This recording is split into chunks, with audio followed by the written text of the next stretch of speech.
It is Christy. It is Sunday. Good morning, good afternoon, good evening, wherever it is, whenever it is you are. Welcome to Weekend Winters, move the camera around, the last Weekend Winters before we get to Election Day. I don't know how you guys are doing. I am both cautiously optimistic and nervous. And I think, honestly, a lot of the nervousness has to do a bit with the media coverage. I think the media wants a horse race. It's obviously more exciting for them when things are close. And so as a consequence, I personally find that they tend to, well, we'll look at an article from the Washington Post where they tend to really focus on Trump's strengths and kind of ignore Biden's weaknesses. So I want to talk a little bit, and maybe we'll get to that. I was listening to that article. Can I just say that one of my favorite things in the world now is the auto readers on newspaper articles, because so I've got a subscription to the Washington Post because I'm a politics junkie and it's one of my treats to myself. And they have this fantastic option where you can have the articles read out to you. Now, the great thing about that is it sort of gives your eyes a rest. It is not easy to constantly be looking at a bright screen. Even I do a lot of like the black background, the dark night things, because again, I just don't like really bright things in my eyes. But even better than that is when you can just have it read out to you. 1 million ballots cast as of Saturday, as hopes and tensions magnify ahead of Election Day, October 31st at 11:35 p.m. More than 91 million Americans. So, anyway. So this is great. I do this while I wash my hair, brush my teeth. I can multitask. I can clean my teeth while I'm absorbing political news. So that's brilliant. So that's a thing that makes me happy. And I actually got an app. If you like that idea, there is an app that does it pretty well for anything that's a website. That app is called Text Reader. Let me just get the proper name for it, because there are a lot of them out there. Yes, it's called Text Reader. You can pick your accent as well, if you want a British accent or an American accent, and it'll just do the same thing. Doesn't always work. It depends on what website you go to, but if you just plug in if you go to a website and you share it, instead of sharing it to Twitter or Facebook, you can share it to this app, and if it's compatible, it reads it out to you. Yeah, so, because I multitasking, you have to do more. You have to do more while you're multitasking. Right. Another thing I thought about looking at today is having a discussion about likely voter models.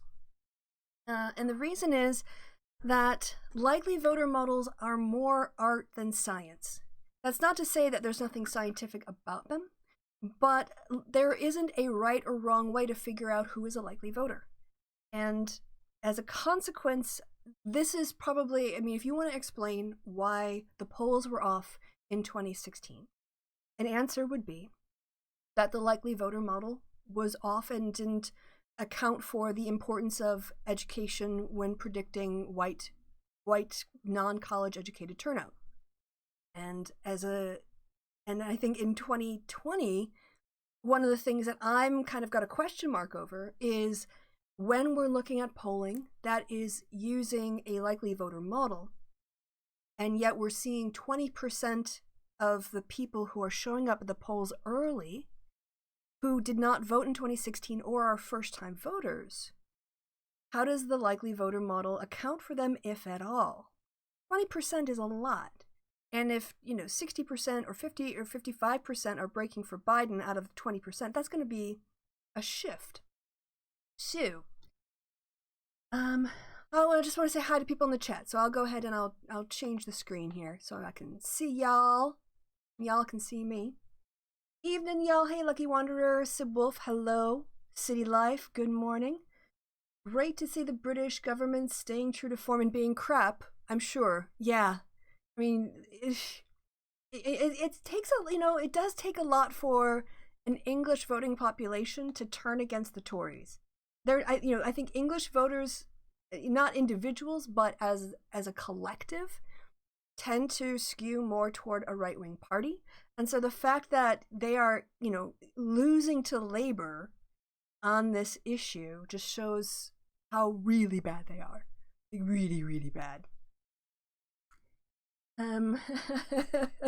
So, hello, trans gamer girl, Fake Queen Corey, hello, DNF fan, good to see all of you. Can we have a Glaswegian accent? Wouldn't that be great?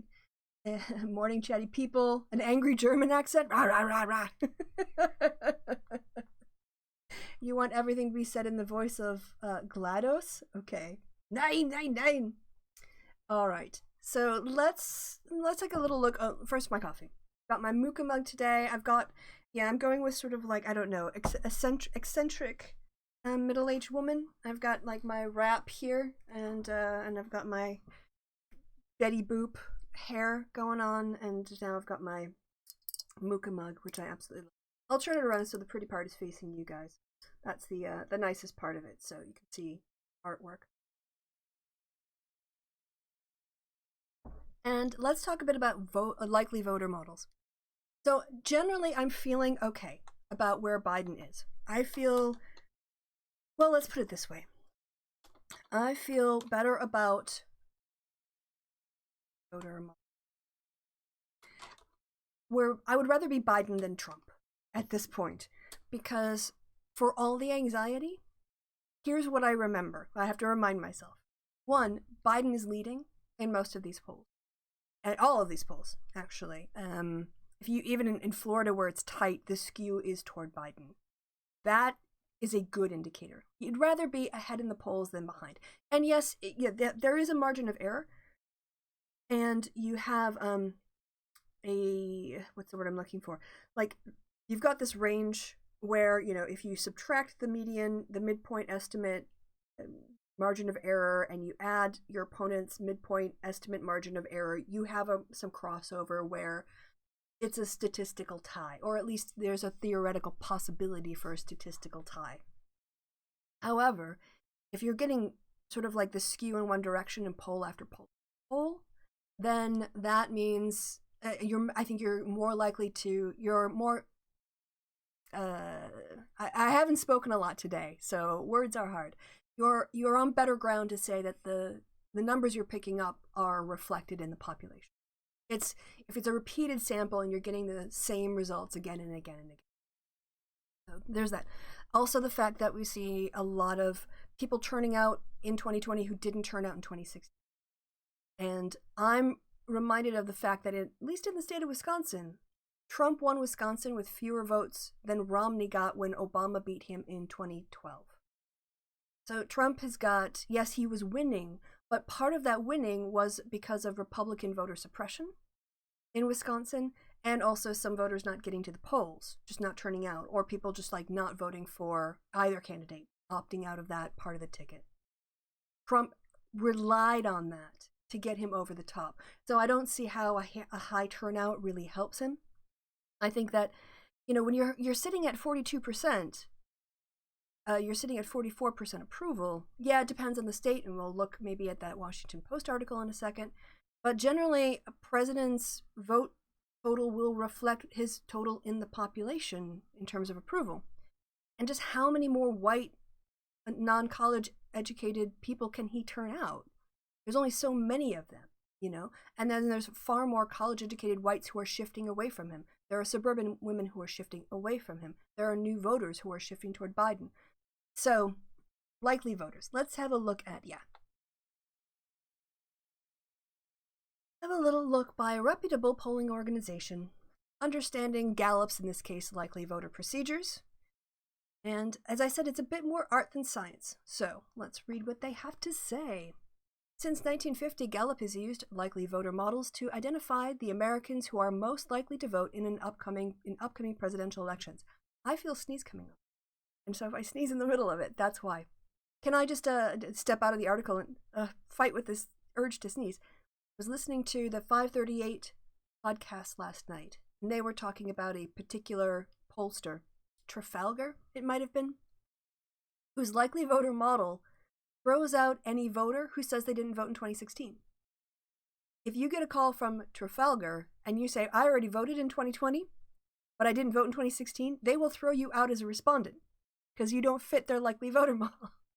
And this is what I mean by, I say it's more art than science.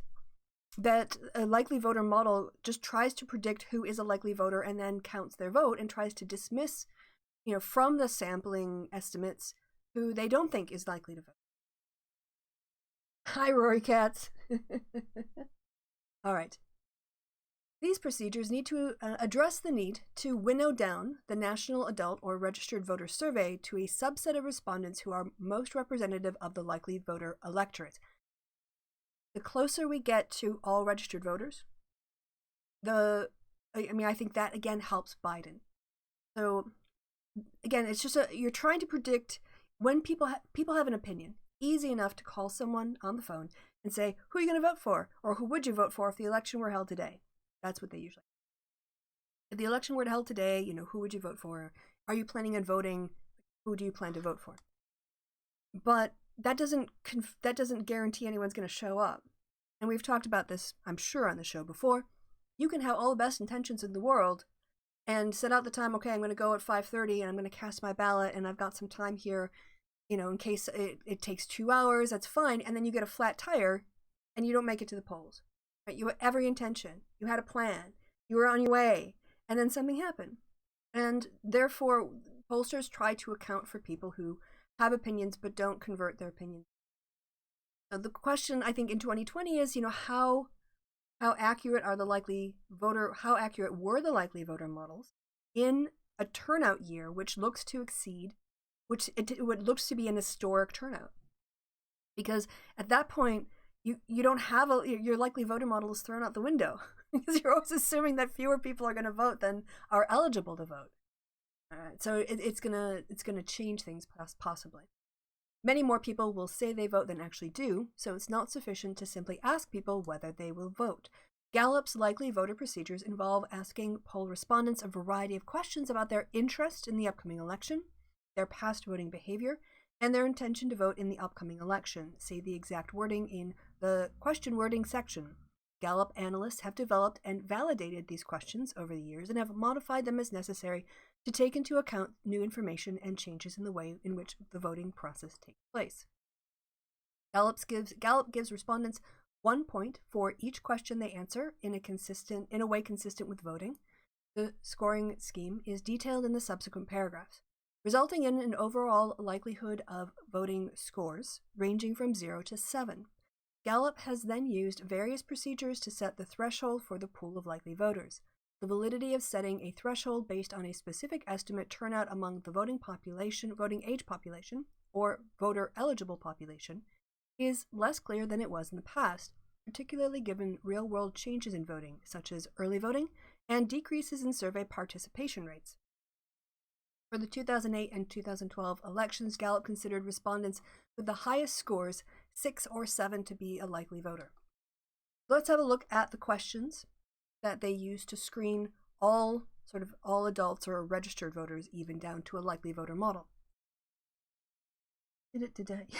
Don't sick dogs on people to make them vote.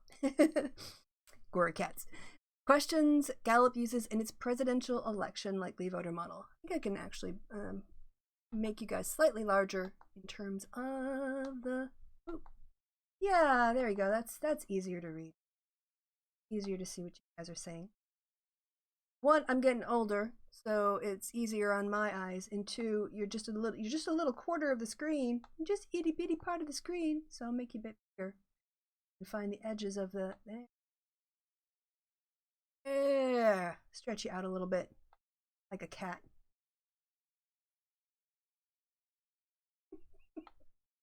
I amuse myself sometimes. For the 7 questions that make up the likely voter scale, respondents received 1 point on the likely voter scale for each question, to which they give the response listed in the parentheses with a maximum of 7 points possible. See the full question wording for each question in the question wording section. Question 1. Thought given to the election, quite a lot or some. Know where people in the neighborhood go to vote. Yes, has to be the answer. Voted in election precinct before.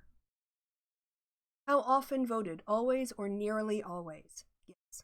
Plan to vote in the 2012 election? Yes. Likelihood of voting on a scale of 1 to 10, 7 or 10, and voted in the last presidential election? Yes. So let's think about somebody who is a new voter.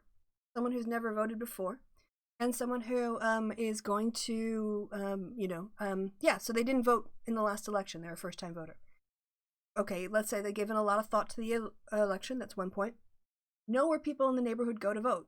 Maybe they haven't. Maybe they voted early, so they didn't go in their neighborhood, so they don't know. So they'd miss a point on that.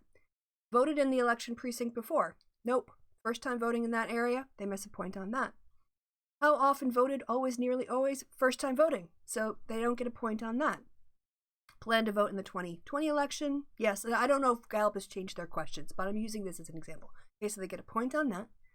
Likelihood of voting on a 10-point scale, let's say they give a 7 through 10. And voted in the last presidential election? No. So those new voters who maybe moved into the area, for instance, or are turning 18 and they weren't engaged before, because they have to get a 6 or a 7 as a minimum in order to be considered a likely voter. Yeah, a 6 or a 7 to be a likely voter. Those people won't be counted in the likely voter model as this is presented. And as a consequence, you're underestimating their participation. So when I see, and the thing is, every single polling firm has its own likely voter model. And they don't, in some of the private ones, they're not always transparent because it's a little bit of a house. So the respondents who are not registered to vote receive a score of 0. Respondents who do not say they plan to vote receive a score of 0. People who reported they already voted received a score of 7. Okay, so that should get people in. Given the rise of voting by mail, respondents who say they do not know where people vote in their local district go to vote received credit for that question if they say they plan to vote. Okay, so this is good. They're trying to account for this stuff. That is good. And Gallup adjusts younger respondent scores to account for their ineligibility to vote in some elections. All right, so again, good thing. They're adjusting their model based on the type of respondents. That's what you want to see. I'm just still saying likely voter models aren't truth. They can be a little bit, like I said, more art than science. That said, people who voted in the past are the most likely to vote in the future. People who didn't vote in the past, it's harder to get new voters to the polls. So I understand why they're trying to screen out people who have opinions but don't necessarily convert their opinions into actual. So so just to say, they do try to account for some of that. They adjust that for voting by mail and for younger people as well in order to not miss that and not skew that. So that being said, when we look at likely voter models, again, everything with polling is it's a snapshot, it's a sample, it's a taster. It's not a crystal ball. It can't tell the future, but it does tell you where things are at. I think there was an article that talked about some polling results that I wanted to look at. Right, okay, this was the one. I'm going to look at this. I also know that I saw that there was a Fox News poll that I looked to see if they covered it on Fox, the station, and Fox wasn't covering, at least the clips that they were putting up on YouTube. They weren't even covering their own poll. They pay for this. And then they don't even bother to put it out as news. So let's have a look to see what the Fox News poll. Now, I think we all learned the lesson from 2016 that national polls are not indicative of where the race is. They are a measure of the entire population, not of any particular state. So you can't say just because Joe Biden is ahead 9 nationally, he's ahead 9 in Pennsylvania. You're balancing out his lead in California with his, where he's down in Montana. So national polls will tell you the popular vote. And based on the national polling, I think we can be pretty confident that Joe Biden will win the popular vote. Absolutely. And are we getting to a crisis point in terms of the mismatch between the popular vote and the Electoral College in terms of democratic legitimacy? And there is a case to be made? Yes. However, is there the political will to change the Constitution in order to move us to a popular vote model? I don't think so. So my first question on any of these big constitutional changes or structural changes is there the political will? When it came to healthcare, there was. When it came to Obamacare, there were enough Americans who either didn't have health insurance or understood the problem of a lack of health insurance to create the political will to solve a problem with a very big government program. And you can criticize it as not being perfect. Of course, nothing is perfect, especially not the first time. But you also saw that there was a massive political cost to that, and for several reasons, including the backlash to the ACA and the rise of the Tea Party. You saw Republicans retake the House in 10. So when it comes to the Electoral College, you need 37 states to ratify any changes, and there is no way any small red state is ever going to say, yeah, we understand the idea that the majority of people, that there's democratic legitimacy, but we're not giving up our power over California and New York. You can't expect people to be that selfless when it comes to political goods, because especially Republicans, they won't think of others before they prioritize themselves. So let's have a look at this Fox News poll. And again, Fox opinion is crap, but I do have respect for the Fox polling section of it because they're professionals and they want to be accurate. They want to have a good reputation. They don't want to be the Trafalgars. They don't want to be the Rasmussen of the polling world. And so, as a consequence, they put out information that Trump doesn't like, because reality has a well-known liberal bias. Quote Stephen Colbert. Democratic presidential candidate Joe Biden lead over President Trump has narrowed a touch to 8 points from a 10-point advantage in early October, according to a Fox News national survey of likely voters. Again, likely voter model. Didn't tweak the likely vote, but I made my point. Biden is ahead by a 52 to 44% margin. I was like, yeah, when you cross that 50% range, that is really getting into, again, there's something going on there. And it's enough in the popular vote. Is it enough in any particular state? Is it enough in Florida? Is it enough in Pennsylvania? That's the real question. But in terms of where the country is, the country is choosing Biden over Trump in the aggregate. That won't win them an election, but that's where the Democratic legitimacy lies right now in the majoritarian sort of system. It was 53 to 43% 3 weeks ago. His lead is outside the poll's margin of sampling error. 2% back a third-party candidate, and 2% are undecided. I also want to say, and I should say this on Twitter too, and I should probably say this, I realized it's this morning, I should say this on Twitter, and say it multiple times. Thank you to the Bernie people who came on board to back Biden. Thank you. Thank you to the Berners who decided that they're going to vote for Biden in this election to make a statement about Trump, whether or not they actually like Biden. They understand that this is a question of preserving democracy as opposed to picking the person that they want personally. Like sometimes you don't get everything. You can't always get what you want, but if you try sometimes, you just might get what you need. And and Biden is actually doing a really good job of holding his base. There are more people who identify as Democrats as a percentage who say they're going to vote for Biden than Republican identifiers who say they're going to vote for Trump. And again, when you get these small shifts, and we'll look at the Washington Post article, but if you get, like a 5-point difference in a very large portion of the population, that swing of 5% adds up. It ends up becoming absolutely millions and millions of votes. Millions and millions. Yeah, I'm sorry, I'm doing Trump. All right. And so, yeah, I should probably do a better job of acknowledging all of the unhappy Bernie people who came home and who are willing to vote for Biden, because they are part of the reason why. I mean, they were the most likely to be able to want to ditch him. And as a consequence of them sticking by the party, even though they don't like it, he is got a higher retention rate. So I will say that in public before the election day. Continuing on with the Fox News poll. Among likely voters, support for the former vice president, blah, blah, blah, blah, blah. Okay, let's skip down. The survey shows Trump is preferred by white men, 17 points, rural voters, 18 points, and white evangelical Christians, plus 50. However, and watch these numbers. Those margins are lower than what he received in 2016. One of the reasons I feel good about where Biden is today is because I look around and I can't find a single demographic where Trump is doing better than he was in 2016. So that means that he's eroding the base he had when that got him over the top. Right? If he only won Wisconsin by 22,000 votes.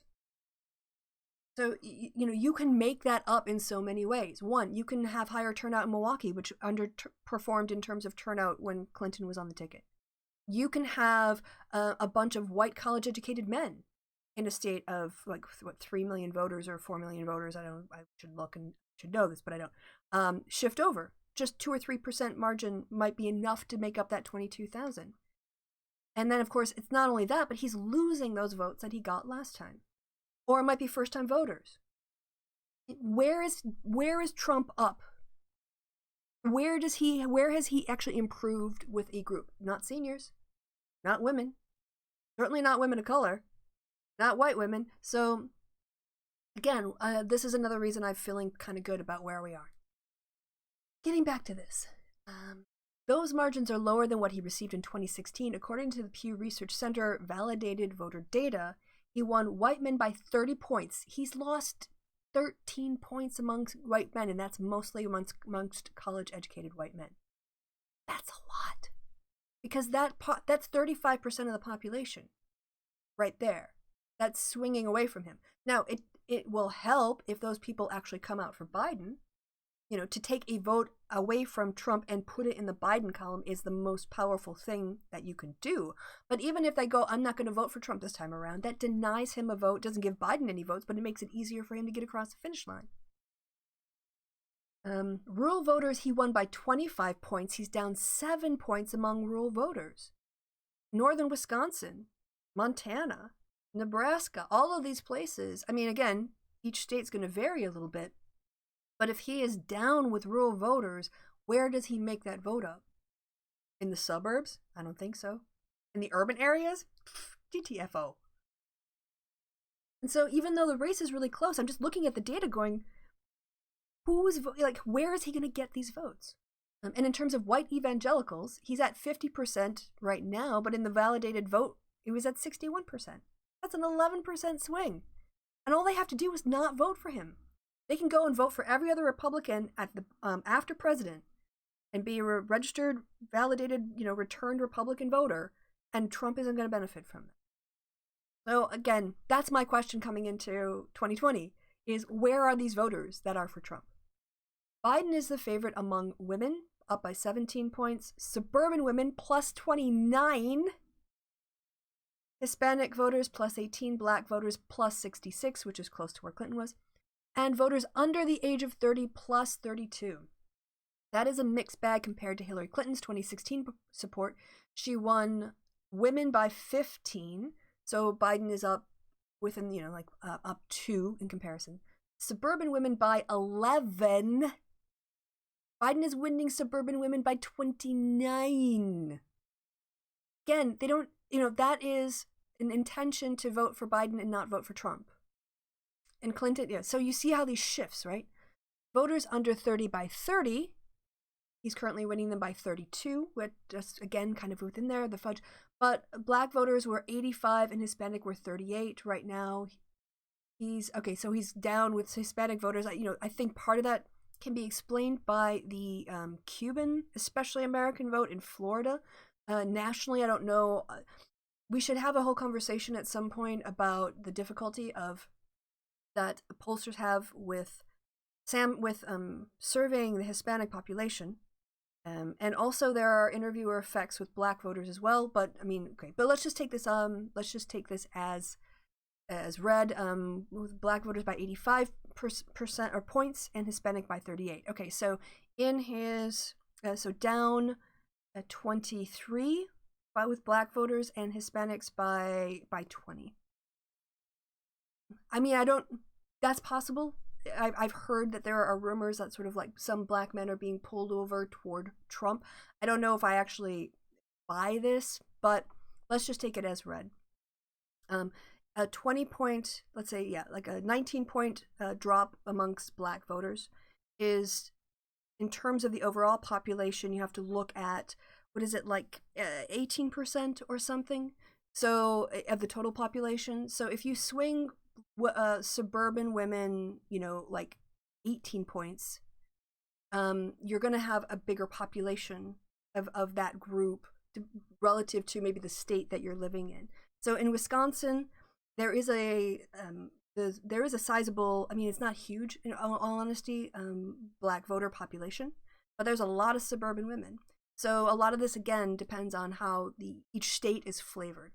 And where there is high concentration of Black voters, I think it depends on, if you're looking at a southern state, it's obviously a bigger uphill climb than if you're looking at a state like New York. So I tend to think that Biden he might underperform compared to Obama with Black voters and Hispanic voters, but I don't know if that's going to be the margin to make him swing away from victory if white voters, which make up a larger portion of the population, especially in the swing states of like Wisconsin, Michigan, Pennsylvania, are moving toward Biden. So again, you're like, it's a mix. You're seeing a lot of shifting. I don't know. I kind of like the way that I think about it is, the transporter in Star Trek, where it goes woo, you're seeing people move, and it kind of gives a fuzziness to everything. Texas is looking amazing. Yeah, I saw a Dave Wasserman tweet that I want to talk about Trans Grammar Girl. So, yep. Fake Queen Corey says, should we be more concerned with Florida than we usually are? Because it seems like the Cuban and Central American Latinx people there are falling for Kamala being a communist. Yeah. And the Biden thing. In terms of Florida, I think that there is some concern about Miami-Dade. But I also saw Jason Johnson, I think it was, who is a Black reporter who was speaking to Brian Williams on the 11th Hour, saying that some polling had shown that like 65% of Black voters in Florida were planning on voting the day of the election because they don't trust the mail to get the ballot. They don't want to put anything between like them and the postal service, between them and voting, and so they're going to be turning up on election day. Florida, I guess I was feeling pretty good about Florida, but then again, it is Lucy and Charlie Brown in football for Democrats. Democrats often get tempted by this idea that we're finally going to knock Florida over into the blue column, and then a bunch of hick whites come along and then they steal our football away like Lucy does. I'm personally more interested in Pennsylvania and Arizona and North Carolina and Georgia than I am in Florida. I think Florida is a little bit of fool's gold. I'm not saying that we shouldn't compete in Florida, and I definitely think that the work on, for instance, getting felons their voting rights back is just a good civic thing to do, and it will disproportionately help Democrats, and also getting people out on the day. But I'm not counting on Florida. Florida isn't a necessary one to get Biden to 270, in my opinion, because I've just been burned by Florida ever since, well, I remember 2000, and so I know it's fool's gold. It's absolute fool's. And when it comes to Texas, Texas is actually, I'm more interested in Texas than Florida this time around. Let me go ahead and get up that tweet that Dave Wasserman put out, because this is amazing. Texas is turning out. Texas is absolutely turning out in ways that I don't think anyone expected. Nobody expected the Texas turnout numbers. Give me to my thing. Here we go. And this one tweet is why. This one tweet really, for me, like, moves Florida out of the way and be like, Texas. Swiping left on you. Is it right? I don't know. So, oh,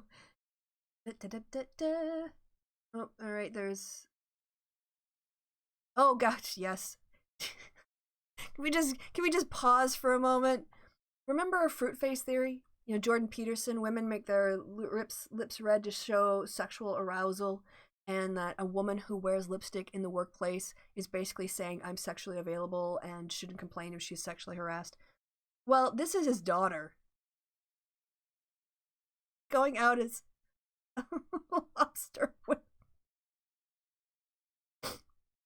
Oh, I'm sure her daddy is so proud. And look, I don't care. She can wear whatever she wants. But it's just that family, you know, like Jordan Peterson teaches the young men who follow him that, you know, like women's bodies are things to be controlled, and somehow het men's sexual thoughts are their fault of women, not their own inability to like think about something else. And then she goes out and does this. A plastic lobster, exactly. I would say that that's a very bold cut right there. I mean, I don't know about anyone else. I can't look at her eyes. I didn't even notice the lobster had eyes the first time I watched it. So, you know, that's all right. You know, flash them while, you know, like whatever. It's her body. She can do what she wants. It's just that, you know, her money is being made on her daddy's fame for shaming women for doing this exact same thing. All right, this is the tweet. This is the tweet. This is potentially, I think, the reason why this is the reason I'm more like, ooh, Texas, than I am on Florida. David Wasserman. In 2016, Clinton won the Texas counties containing Houston, Dallas, and Austin by 541,000 votes. She didn't get 541,000 votes. She won it with the excess of 541,000. In 2018, Beto won them by 682,000. Right? That was his margin. That's why he got within 2 points of Ted Cruz. Biden's likely on pace to win them by over 1 million. Let me say that again. Biden's likely on pace to win them by over 1 million. 1 million for Beto would have put him in the Senate. And that's not even including San Antonio and El Paso. Texas turnout might flip Texas blue. If anything is going to like be the shocker of this election, it's not going to be Florida. It could be Texas. And if Texas flips blue, this will have ramifications for the Republican Party that Florida going blue would not have. So, I mean, again, I don't want to get overly excited. I don't want to start calling the race. I don't want to, counting chickens before they hatch. But in these areas, those votes are they're banked. They're there. At this point, Trump has to catch up with this. And again, there's like only so much. They've already exceeded 100% of their 2016 vote. That means the Republicans if you've already gotten all of your vote from 2016, then where does Trump find more people? And can he find as many people to not only catch up with these banked votes, but then exceed them? How many more millions of people could possibly turn out on Election Day? We will find out. But as I said, I would really, really, really, I'd prefer to be Biden and on the Biden team than on the Trump team. That being said, Republicans, because they can't compete, they have to cheat. GOP, Texas, throw out 100,000. Oh, American newspapers can't figure out a point. They gotta come votes. Oh yeah, are the Republicans trying to throw out Democratic vote in Texas? Oh yeah. They're already, just before the election even starts, they want to just throw out a bunch of people's votes. Why? Because they were fraudulent? No. Because those people weren't eligible to vote? No. No. Let's hear their excuse for why American citizens should be have their valid votes thrown out with presumably no opportunity to be notified of it and vote on Election Day. Federal judge in Texas, by the way, who was appointed by Trump, scheduled an emergency hearing for Monday on whether Houston officials unlawfully allowed drive-through voting and should toss more than 100,000 votes in the Democratic-leaning area. Now, of course, if Biden is up by 1,100,000, might not be enough to tip the scales, but it might. In a brief order, U.S. District Judge Andrew Hannon in Houston, Trump appointee, on Friday agreed to hear arguments by a Republican state legislator and others that voters already cast at drive-through voting sites in the Houston area should just be rejected. People who in good faith went and cast their ballots should just be rejected. And you want to know why? Because of the stupid Supreme Court decision in Wisconsin that Kavanaugh couldn't write correctly. The lawsuit was brought on Wednesday by plaintiffs. They accused Harris County Clerk Chris Hollins, a Democrat, of exceeding his constitutional authority by allowing drive-through voting as an alternative to walk-in voting. So the fact that you did it in your car means it's illegitimate. Really? Is that why? How is that substantively different? You're still going to a location. You're still dropping off your ballot, but because you sat in your car, now your vote doesn't count? Are you freaking kidding me? Are you freaking kidding me? I mean, come on. This is how desperate they are to stop the majority, the will of the majority, to stop the will of the people. They know they can't compete in the free market of ideas, and so they have to go, we're going to just cheat our way to power. And let's face it, this is what white supremacy has always been about. White supremacy and patriarchy in America has always been about controlling who has control of power. And the first iteration of the Constitution, they did it by limiting it to white propertied men. Those are the only people who were allowed to have a voice. And as the push toward democratization and liberalization of who could be considered a voter became, wider and wider and more inclusive, instead of competing with those populations, they just decided to cheat with Jim Crow. And this is just another form of Jim Crow. Look, was it North Carolina, South Carolina? I've got that critical race theory video I need to finish up, where the Republicans a guy just said, look, if black people didn't vote for Democrats, we wouldn't target them. Right. Metal says, the irony is most Texans aren't even eligible to vote by mail, and that every single Texan Republican politician is voted by mail at least once. Yeah, and also, can I say this? That one of the theories about why Texas turnout in 2020 is so high is because Republicans were trying to limit voting and trying to tell people how and when they could vote on Republican terms, and people were like, screw you, I'm going to vote to spite you. You're going to try to, nobody controls me. You're not the dad of me. And it backfired in some areas. All right. The lawsuit was brought on Wednesday by plaintiffs. Okay, yes. So yeah, apparently the fact that you're in your car as opposed to getting out of your car and handing it to somebody in a pandemic means you've lost your right to vote in Texas. Imagine that.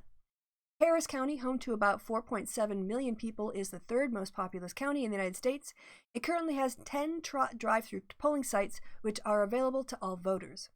The lawsuit came after the Texas Supreme Court, one of the most conservative in the United States, rejected similar bids to halt drive-through voting in Harris County. So they're just they're wasting taxpayer time. They're wasting everyone trying to fear, participating. The plaintiffs asked the court to, quote, reject any votes it finds were cast in violation of the Texas election code, unquote, and, quote, require all memory cards from the 10 drive-through voting locations be secured and not entered or downloaded into the tally machines until this court issues an order with this complaint. Hannon was appointed by George Bush. I'm sorry, I will take that back. My understanding was he was a Trump appointee, and that was incorrect. So I stand corrected, and I will correct the record now. He's a W. Bush Republican appointee. This request, the request is, quote, wholly unreasonable, Democratic groups, unquote, Democratic groups, including the Democratic Congressional Campaign Committee, said on Friday, because it is, in a motion asking to intervene in the case. Quote, plaintiffs ask this court to throw Texas election into chaos by invalidating the votes of more than 100,000 eligible Texas voters who cast their ballot at drive-through locations at the invitation of county officials and in reliance on the Texas Supreme Court's decision to allow drive-through voting to proceed, the group said. I'm not an attorney. I don't have a law degree. This is a very convincing argument for me. mean, what the Republicans are basically saying is that the Texas Supreme Court decided drive-through was okay, and then these people believed that and operated on the assumption that their votes would count if they complied with what the Texas Supreme Court said, and the Republicans are going to come and say, no, you shouldn't have believed the Texas court. Like, do you smell the desperation of Texas Republicans? I think that's sweat and fear, and they've crapped their pants. I mean, that is the odor that they are giving off to me at this point. Michael Morley, a professor of election law at Florida State University, called the lawsuit meritless and says it proposes, quote, an extreme remedy, unquote.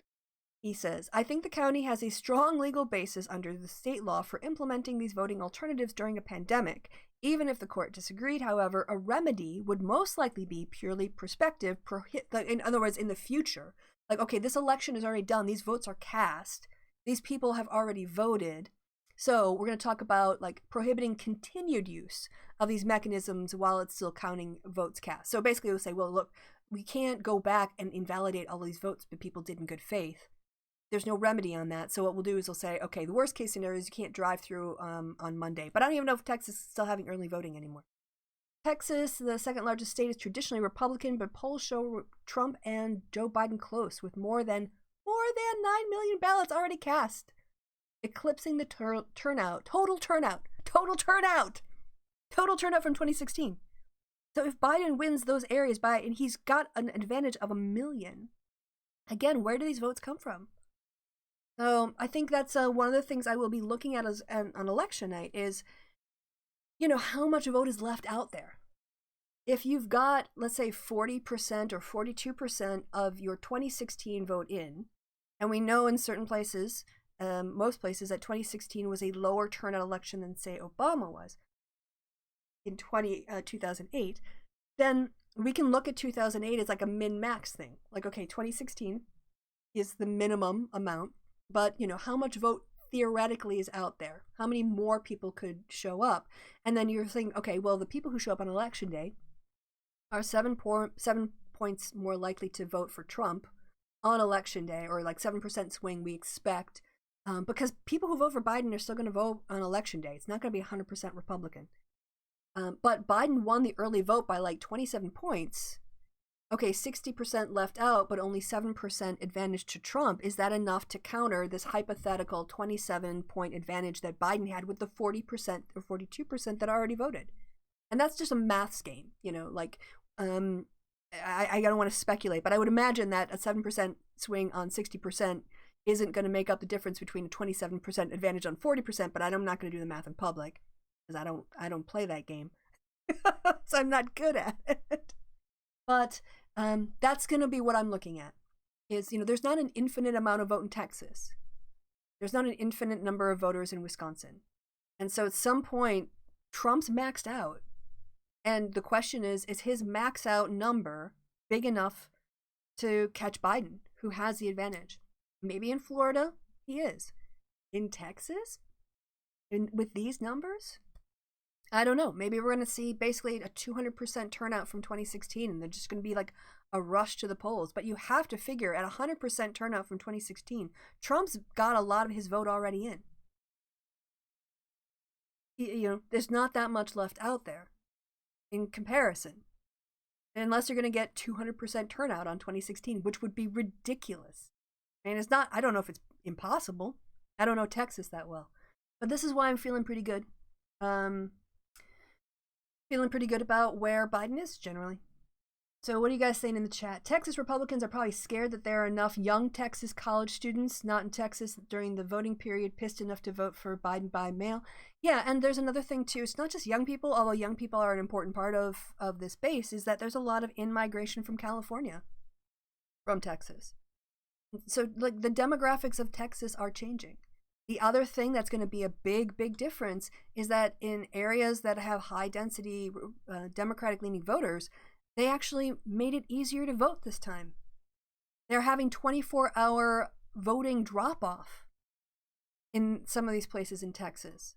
So people who work, like shift work, who are asleep during the day or whatever, they can't get there from 8 to 5, because that's definitely like a white collar, way of operating.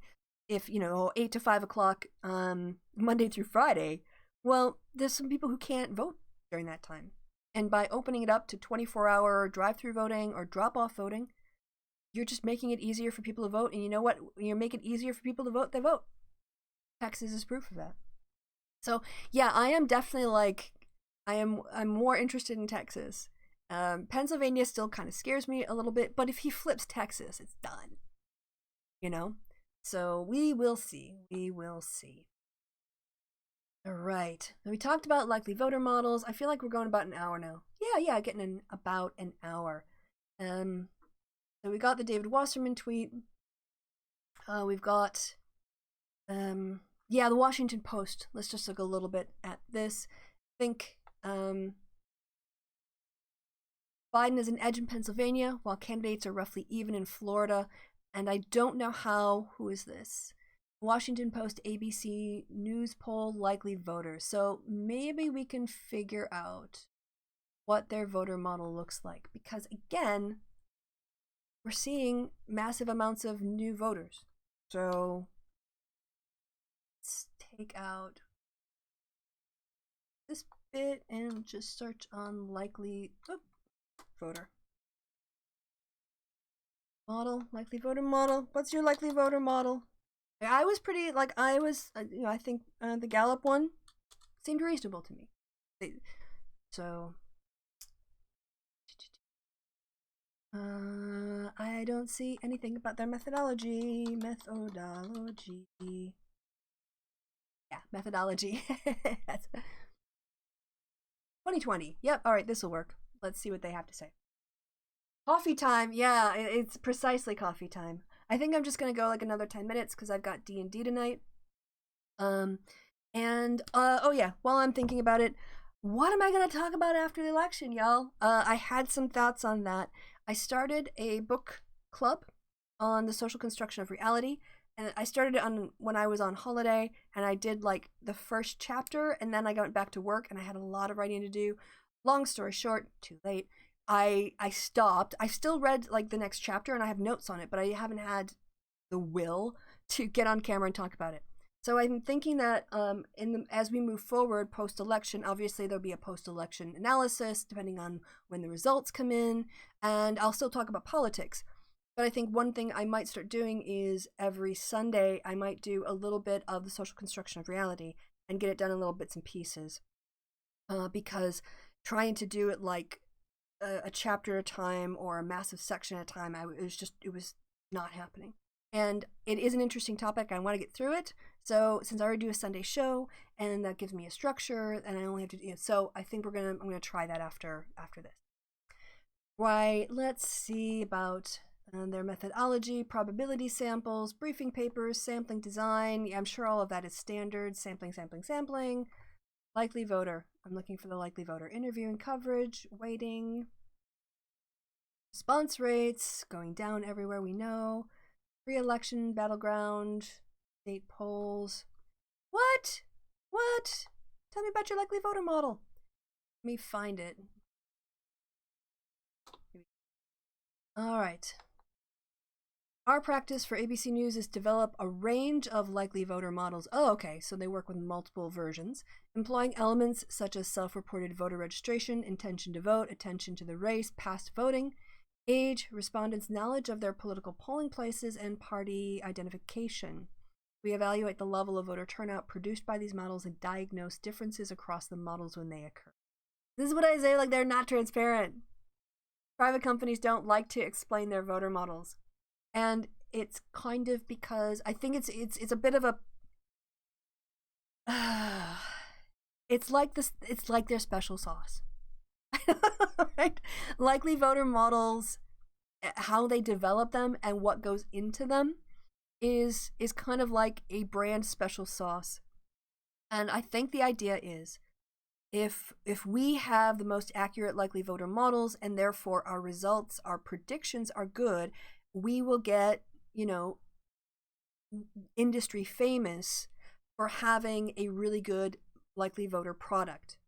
And therefore, our estimates are more accurate, so we will attract more business, we will attract more attention, and therefore we don't want to give it away. We don't want to say what's in the special sauce. People come to us for our special sauce. Why would we give everybody else the recipe for our special sauce? From a capitalist point of view, that makes sense because you want to have a product you can sell. From a scientific perspective, it's very frustrating because scientists are like, we want to compare things openly. We want to know what's the best for everybody. We're not interested because we're not motivated by money because we don't make a lot as academics. We get no financial remuneration for any of our peer-reviewed papers. All we get is like cred, right? So we want to get things, and we get cred for getting things right, right? If we are able to do things in a way that accurately, like models or explains the world, that is when we get our cred. So we don't make our bank from our special sauce, our secret special sauce. We get it from being open and saying and letting everyone go, no, this is how I did it. Like, watch me flex. And so that's a little bit frustrating. Like, they'll basically tell you, the special sauce has mayonnaise and cumin and stuff, but they don't tell you the proportions or any of that. And I find that frustrating. All right, so I'm going to give you some advice if you're a bit anxious about the election. In some ways, the election is already done. There is let's just look at what percentage of the voting population has already voted. One of the weird things, I don't know if it's weird, but early vote 2020, on election day, back before pandemic world that we live in, at 8 o'clock, all my anxiety would go away. All day I would be focused on GOTV and organizing phone banking or running numbers back and forth, because we'd have people who are poll watchers who would sit and cross off names, and then we'd get it in triplicate, and we'd go and, like one would be filed here, another one, whatever. Like all the people whose names weren't crossed off, we'd look up and we'd say like, hey, you're gonna get to the polls, we're gonna close at 8 o'clock, make sure you get there by 6 so they don't have and you do that and do that and do that, and then at 8 o'clock it's just done. Like, you can't do anymore. Like, people are already in line. If you get in line after 8 o'clock, they're not going to get their vote counted.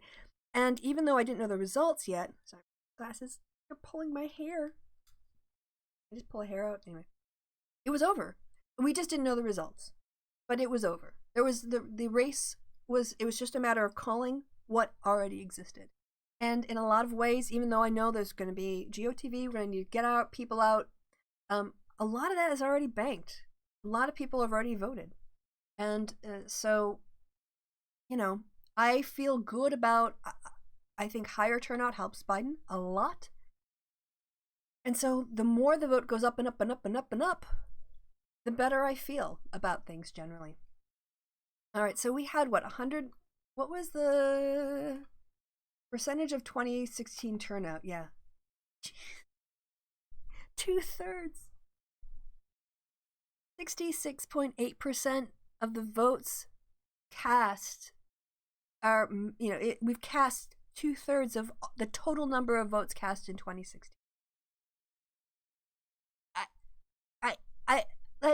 This is history.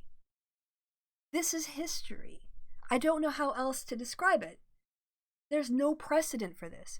I don't know what's going to happen. So one of two things is going to happen on election day, right? This is actually pretty easy. Either both parties have basically cannibalized, but they've already used up the votes they were going to get anyway.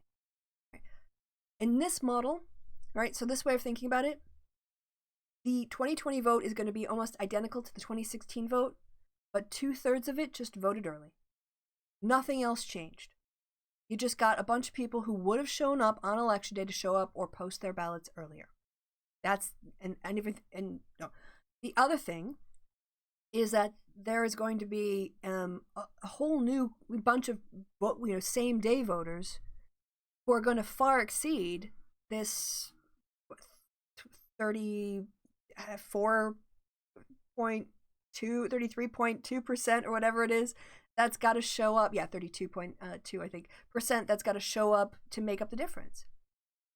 And I mean, we're only going to know that on election day.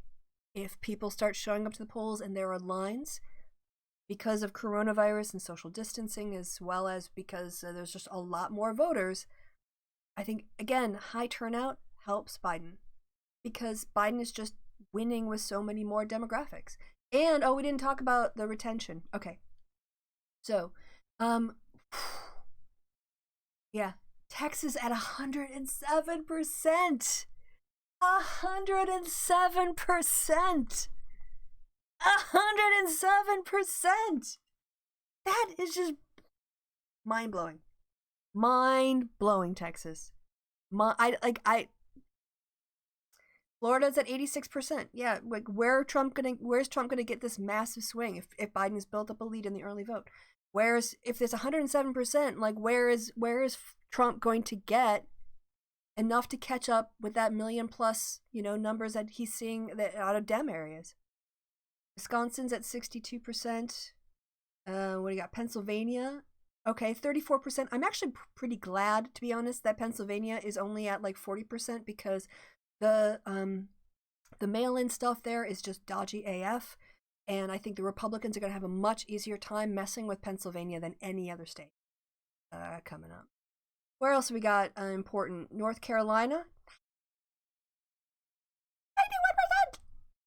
91%. Georgia, 93%. I don't even know how to process this information, you guys. Washington's at like almost 98%. Oregon is at 87. California's at 72. Nevada at 91. Arizona, where we got Arizona at 85. I mean, just in terms of like celebrating democracy, this is a good thing.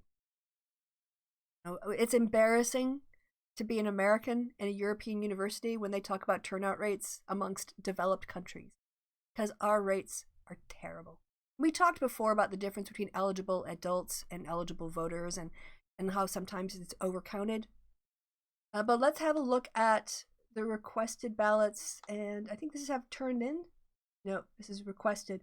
So you see that, yeah, like Democrats are just doing mail ballot. They're not always posting them in. They could be turning them in as well. Just seeing massive amounts of Democrats who are voting early, and that's just so good. Yeah, this doesn't tell you by state, but 45% of all of the votes cast are from Democrats. No party affiliation is 23%. Republicans are voting in person a little bit more. Returned mail ballots, Democrats have a pretty good 10 million advantage, whereas the in-person advantage for Republicans is under 1 million. What is that, like 700,000 or something? I'm going to be happy when this is over. But, again, I'd rather be Biden than Trump at this point. Now, what was I going to talk about? Oh, yeah, I was going to talk about the retention issue. Another thing that I think people are not... Well, one thing you might hear about an election night, right? Let's just call it that thing. Where is this? In this poll, at least, what you've got is, I think the number I'm looking for is 93. So I'm just going to look for 93. Yeah. See, I told you I was listening to this when I was brushing my teeth before the show. All right, here, at least in Pennsylvania, right? In Pennsylvania, Biden polls in a slightly greater share of his party than Trump does. 93% of likely Democratic voters support Biden, while 87% of Republicans support Trump. All right, and they just go, oh, it's a slightly greater share. But you multiply this by 3 million people, or 1.5 million people. So let's think this out. For every 100 Democrats, or like 1,000 Democrats that go in, 930 of them are going to vote for Biden, and wait, I can't do the math, so that's too many zeros. All right, so for 100, for every 100 Democrats who go to vote, Biden's going to get 93, Trump's going to get 7. Right? So you just, for every 100 Republicans that go vote, Donald Trump is going to get 87, and Biden is going to get 13. And so you have to take that number of the Republicans who are turning up and realize that every time a set of Republicans vote, Biden wins a bit more than he loses. And this is why I wanted to say thank you to the Bernie people, because this number would not be possible if we didn't have them being better about turnout this time than they were in 2016. There's a sort of like a rally around the candidate effect, and they are mostly coming home to protect democracy, and thank you to them for doing that. But when you see, that Republican number in Pennsylvania, you have to remember Biden is pulling more of that vote than Trump pulls from the Democratic side. So every time you get an equal number of Republicans and Democrats who vote, Biden is picking up more votes than Trump. So that's another thing to keep in mind.